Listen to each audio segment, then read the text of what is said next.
Hi guys, my name is Gania Karim, and with me today is Michael Ayoba. So we started this program based on the fact that we know that there are a lot of people that need some understanding, and this is just we trying to share our opinions, understanding with the rest of the people all over the world, so that you can take one or two things that fit into your lifestyle, your relationships, your health, your mental health. So on this program, we are going to be looking at everything. About you.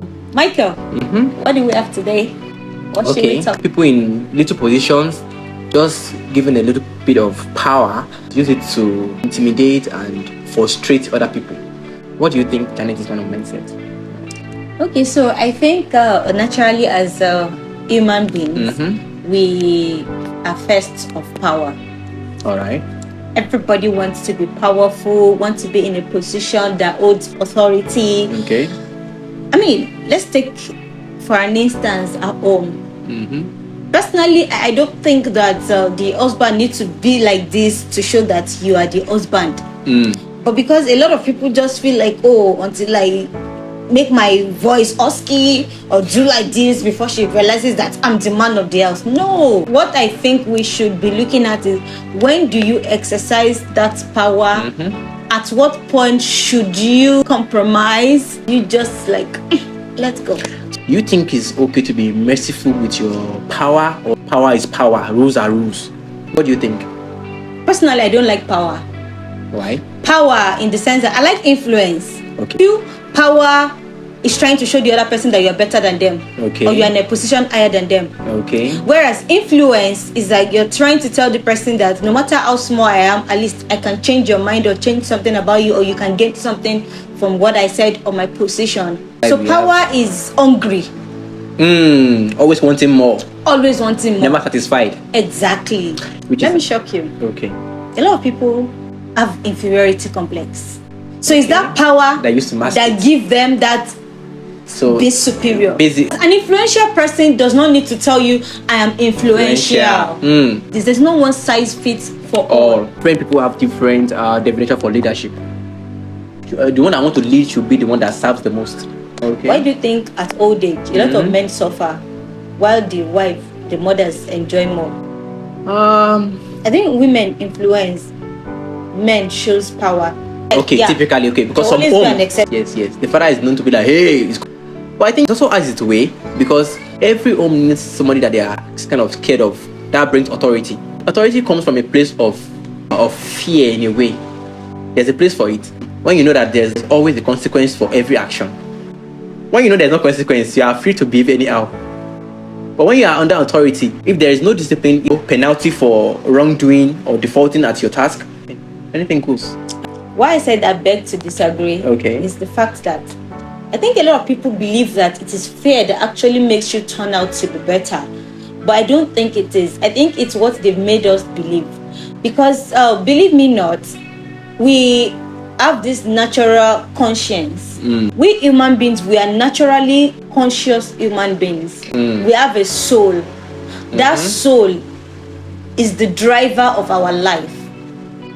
And because of the fear factor, we've learned to suppress the natural consciousness that is in us and focus on the external fear factor. And that's why you see what people get, it's like pushing people to the wall. Once people get to the wall and they turn back at you, they no longer fear you. So fear does not breed love. The instinct of instilling fear in others is for them to be afraid of you, to get them to do what you want them to do. Not even what they want to do. So I think that it's not about instilling fear. Discipline is not fear. Saying now that children that want to do things that you, as a parent, you are 100% sure that this is not correct. Are you saying you allow them to do it because you don't want them to be scared of you? So see, it's the fact that we parents, we think we know things that are best for our children. Because a child of 3 years does not really know what he wants. So at that point, it's your duty as a parent to oversee these things for them. Have you heard about a concept of tabula rasa? No. Okay, it's a concept proposed by John Locke. Where he states that all children are born on a clean slate. our environment or nurture determines who we are, what we do, and how we are. That's what I'm saying. Before you accuse a child of doing something, what are you doing in the presence of that child? It's a concept of social cognitive learning. Okay. A child will do what he has seen or heard. Genetics play a role. Exactly. But genetics does not show in personality like that. It shows in some traits, maybe morphological traits or other traits like intelligence. Yeah. But when it comes to behavior, it is majorly about nurture. Tell you why a lot of parents want to be fearful and want their children to be afraid of them. They also know that they do things that are not good. Okay, for instance, you are telling a child not to lie.